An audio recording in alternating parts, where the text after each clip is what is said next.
Previously on Rabbi and Son. I feel like with this whole Israel-Palestine thing. Yeah. Like, do these people really care about these issues, or is it just in the media and now they need something? Right. You know, are they really in the best interest of both these group of people? What do you do in a post-truth society? What do you do in a world where you can generate images online, where you can take images and use them out of context? Hyper focusing on like this one issue, which the media does, while like Yemen, that has been an issue for decades. Right. Why hasn't no one said anything about that? Even with China and Taiwan, like we're focusing on the Taiwanese. Right. What about the people in Hong Kong? Right. What about like the Tibetans? Some issues are black and white, but most of the time they're gray. Right. And we're trying to figure that out together. You attacking someone is not going to make them listen to you. If we actually care about getting or spreading awareness to these issues, like I said, there's multiple issues going on. Right. Why are we just highlighting two? Right. We can make space for awareness on multiple issues, but I feel like this is what people are talking about. This is what popular. This is what gets most clicks. This is what views. So this is what's gonna permeate the media.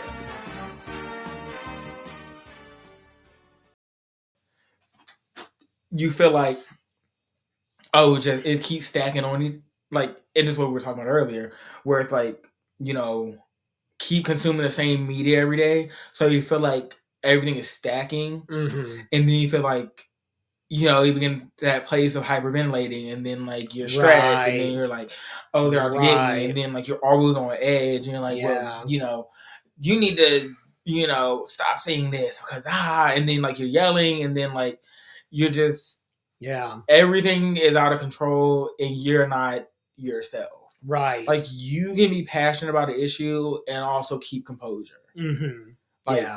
We should be able to do that. We should be able to vehemently disagree with somebody, keep our composure, and keep ourselves together. Because, when it comes to movements and people wanting, to be seen and heard, what you do is very important to how you move, because you're already going to have people who are of the opposite opinion, who already think these negative things toward what you're doing. So you got to be very careful, especially when it comes to protesting, right? Because the Black Lives Matter movement, the Black Lives Matter protests, they're always going to highlight the negative, right? They're going to highlight what's negative, right? And it's going to take away from the message. Not that that's right. And I get that some people well, they're going to do that anyway. They are. But you are not there for you. You are there as carriers of the message. Right. You can't muddy the message and then say, well, they were going to do that anyway. If you knew they were going to do that anyway, right, let's stay calm. Let's stay here. Right. Let's keep doing this. Because then if the media is constantly attacking, people are going to be like, well, what are they doing? If people keep constantly attacking, I feel like, and this is, shade of the civil rights movement, peacefully marching, peacefully protesting, and then you see people getting angry, and mad and attacking them. Here's the message. These are people who are opposite of the message, acting violently towards people with the message. Right. So then it changes the message. Because then if the media is getting attacked because they're attacking you in that movement, they're going to stop doing it. Yeah. You know? I feel like there's a path laid out in front of us on how to properly do these things. Yeah. So stop going there selfishly and start being like, hey, I'm here for this movement. If you truly believe that you're there for that movement, that should be your first and foremost thought. I'm going in here. I know that the media is going to be watching. They're going to be seeing what we're doing, and they're going to be ready for us to make a mistake. Right. The first mistake we're going to make is going to be the one that they hold over our head and they keep dragging. And that's the thing that's going to be a viral clip that just goes all because then if you're in our Black Lives Matter movement and then protest on campuses, please just follow the rules, because then when you follow the rules, they can't They can't make it a thing. Right. You're there. You're not there for you. Right. You're there in the voice of people who you feel like are voiceless. Right. So let them have their voice, and let their voice not be muffled by, punches being thrown, fireworks being set off, conundrum. Because then that takes away from the issue. Mm-hmm. And then it's just like, these kids are causing ruckus. They're doing this. They're unruly. This happened. And then talking about the actions instead of what they were here for. Yeah. What the message and was. It's tough because I get why people want that cathartic release. Right. I get why people in like a social justice environment or wherever want to just scream and just punch and just get that out. Because if you feel like, you've just been under the boot of whoever all the time, it would be very reasonable in your mind to loot a store or vandalize something or whatever. But the worst part of being in a justice seeking environment is that you have to be the bigger person. And that sucks because there's that sense of like, but I want what is due to me. And it's like, that is very fair. Also, the only way is to try to be the better person, to show that your cause is just because you are the better person in that scenario. And that's so unfair. Like, I'll be the first to say, emotionally, that is so unfair. I mean, also, it's what you have to do. Like I said, if you're going into the space where that any action that you do is going to be portrayed in a certain way, right, then you can't make mistakes. Right. And if you actually are there, you actually believe that this thing is wrong, right, you have to think that first. Right. And that has to come before you. Mm-hmm. And your selfishness, you're feeling like, well, I've been under this boot, so yeah, I need to get my comeuppance. Right. That's you behaving selfishly when there's a bigger goal. Right. If you believe in this cause, that means this cause, you work for this cause. This is bigger than you. You have no feelings, you're pushing through a message. Right. That's what you're doing. Yeah. And tough ask. It's a tough ask. It is. Yeah. But if you truly, in your heart of hearts, believe that this is a passionate issue that you want to fight for, then that's what you have to do. Mm-hmm. You have to swallow your pride and your emotions and just, this is what we're here to do. Yeah. Okay, you're yelling, you're screaming, the other side's yelling, screaming, and hollering. We're just going to push through. Yeah. We're going to push through. So the only thing they can see is our message. Right. Like, yes. Like, you're going to have to, but, that goes to show. Either you can do that, or you can be selfish. If you're going to be selfish, who are you there for? Who are you there for? Yeah. This issue is bigger than you. Mm-hmm. You as a single individual, you don't matter in the face of what you're trying to progress. And, I say things like that, and, people are going to disagree, and people will disagree. People are going to disagree. I guarantee you there'll be comments people disagreeing. And feel like, oh, yeah, we need action. But, sometimes action is subtle. Action, right. People, you can yell at people all day. It's only when you start affecting them where it matters. Right. And they start paying attention. Right. If you want something to change in this government, stop awarding people who are doing nothing with another term. Right. If you feel like,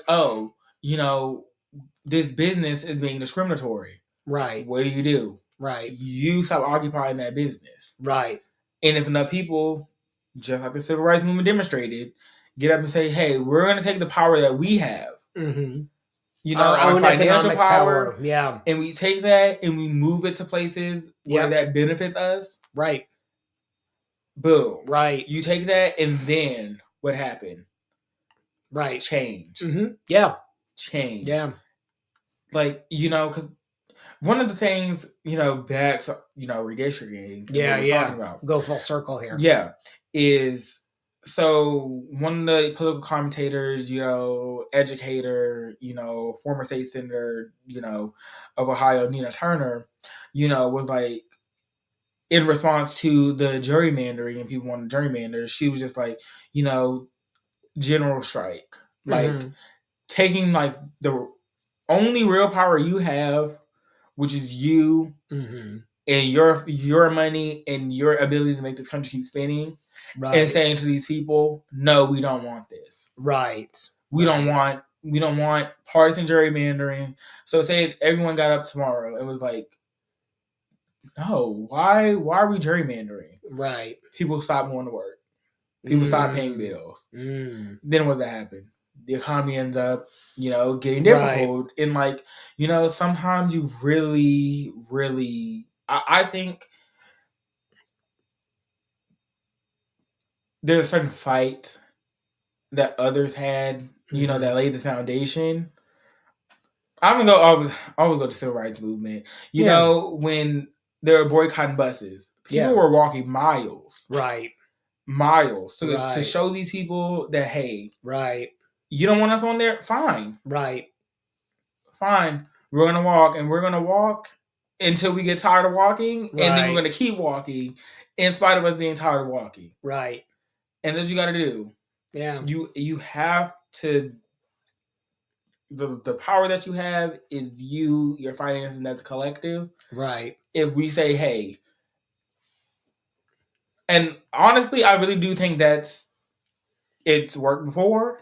Well, the Montgomery bus boycott, another point to that is it was the Montgomery bus boycott. So it's not even just, the power of your own purse and walking. It's doing that in one area where there are enough people that moves something. And I sometimes feel like, on one hand, I'm saying, like, isn't it terrible that there are all these things going on in the world and that we only spotlight certain things? But also, what's going on in your own neighborhood?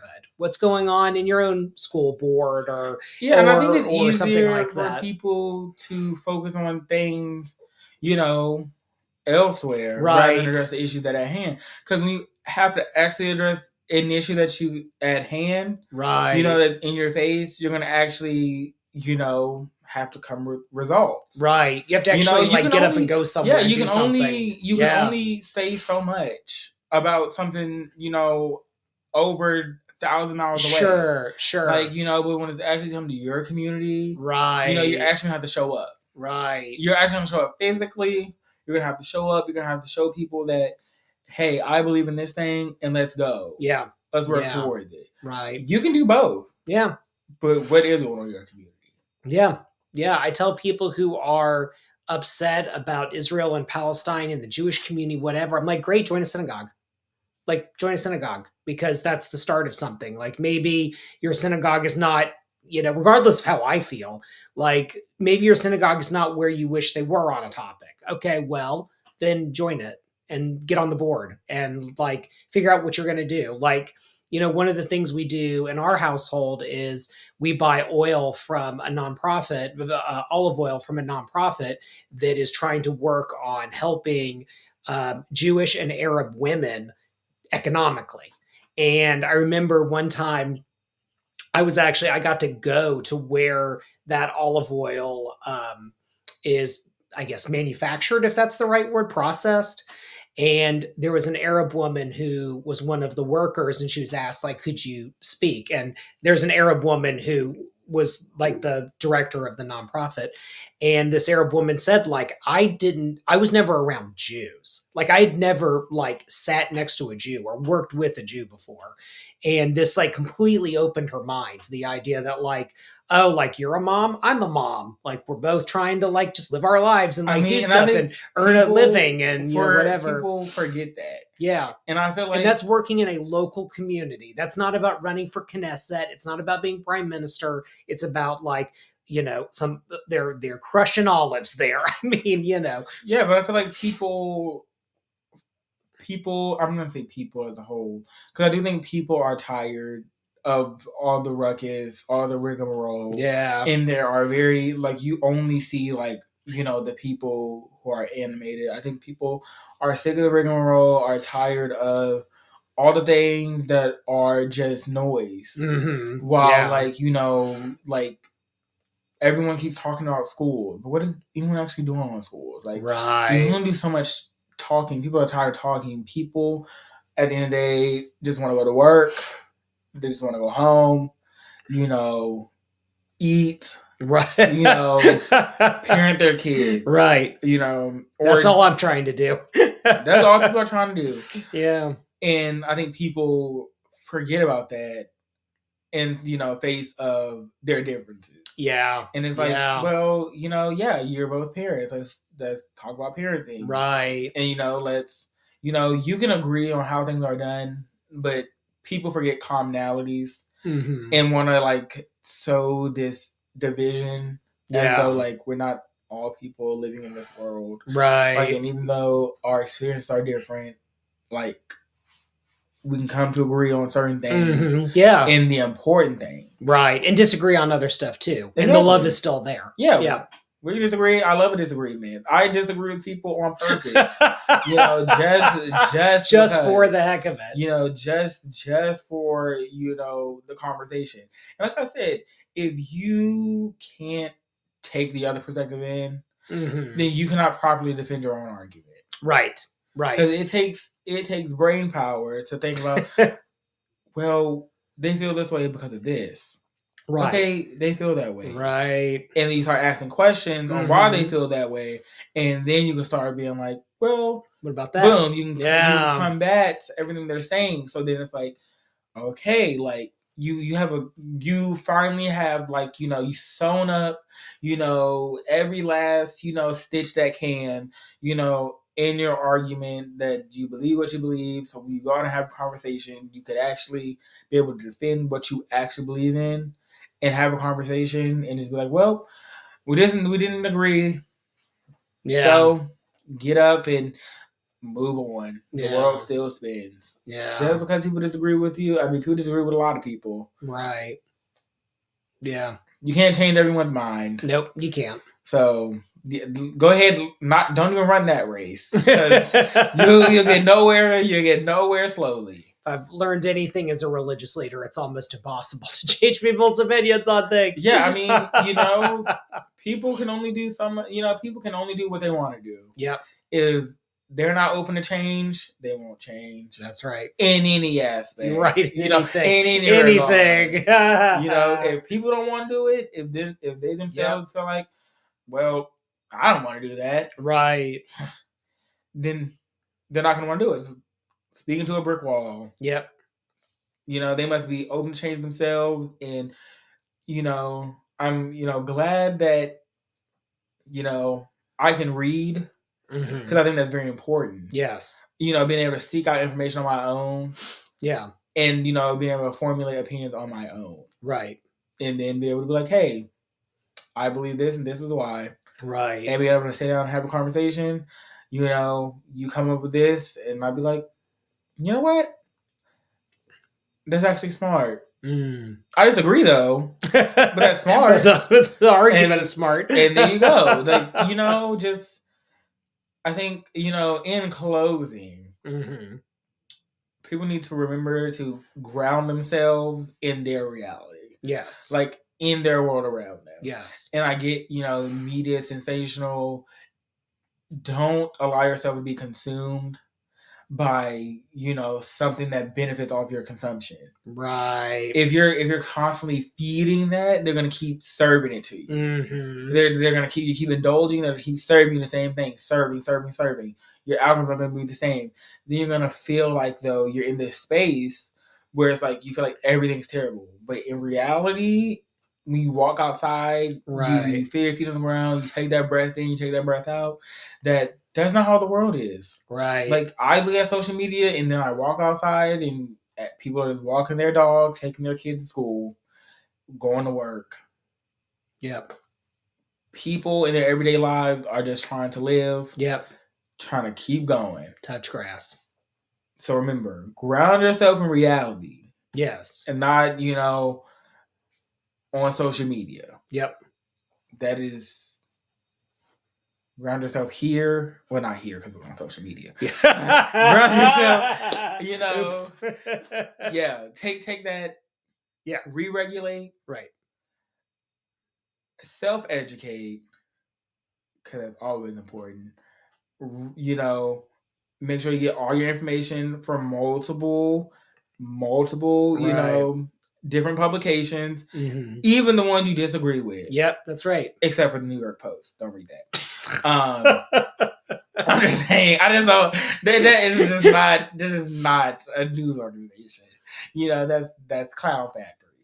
Anywho, you know, publications that you feel like have a more, conservative bent or more liberal bent to them, read them, see where they're coming from, and learn their perspectives, and then try to counter that, or try to learn that, or come at your perspective, how they're the liberal perspective, how does that affect my perspective? Yeah. And then being able to see those threads, yeah, and being able to be like, hey, maybe your mind will change, maybe it'll reinforce your arguments, self-learning. And what's my third point? I feel like I have 2 more points though. Yeah, don't hyperfixate. Actually, no, one more point before that. Learn how to converse. Learn how to disagree. Yeah. And move on. Yeah, active listening skills. Yes, I get, there are people who are very set in their ways. Sometimes watch how to move a boulder. Mm-hmm. Yeah. It's better, if both of y'all are coming to a conversation and, both of you are studying your ideas and you're not being willing to move and being willing to actually listen, mm-hmm. then don't even waste your breath trying to have that conversation. Sometimes, yeah. So protect your peace. Be able to have a conversation with people who are going to disagree with you, and you should be able to know if someone's mature enough to have that healthy conversation. Yeah, they're like, hey, it does matter. We don't have to, believe in this thing and believe in that thing. But when it comes to it, you're gonna still have my back. I'm gonna still have your back. Mm-hmm. Except for if it's something like real crazy, like. If it's something real crazy, like if they, I say that, but then like, you also have to have self-respect and know that a person is not good for you if, they believe that, you shouldn't exist. Right. If somebody came to me and like, well, I like you, I just don't like black people. Right. I'm just like, yeah. Actually, I'm gone. Yeah. Because, self-respect. Also, yeah. People come and go. That's life. You'll need a couple good friends. You don't need a whole. You don't need a whole. You don't need an entourage. Exactly. 5. 5 good friends. Makes up for 100. That's right. Find you those. Yeah, be able to disagree with them, and also hold that friendship tight. Okay, my last point. When it comes to, things happening in the world, broaden your horizons and, realize that, there are other things going on and not just what, the media has. Because, like I said, these other things, like, Tigray, Burkina Faso, the, Yemen, like, Ecuador, all these places that have all these different problems, they need a voice as well. Mm-hmm. They need a voice too. Yeah. Would you rather be, one voice, in the crowd of many voices talking about the same thing, or the one voice speaking up for the many people that don't have a voice? Right. And, that's my TED Talk. That's a heck of a TED Talk. Okay, so we're going to miss you while you're gone. We'll find a way to put some stuff together for you guys.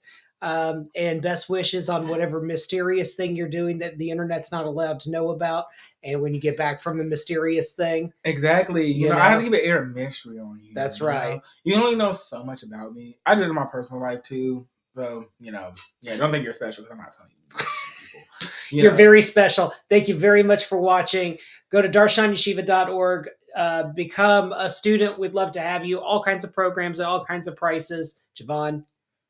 And lastly, I'm all for, the comments. So if you want to be, comments are a safe space for all ideas.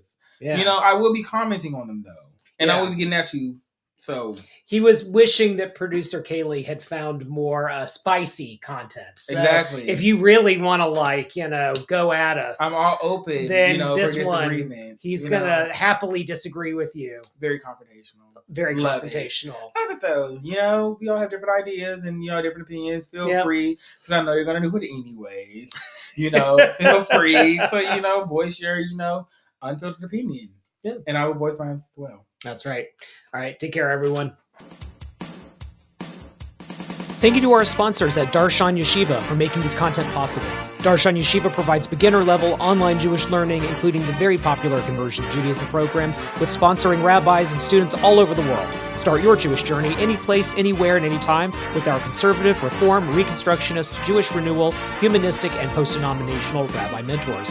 Become the Jew you always wanted to be with Darshan Yeshiva.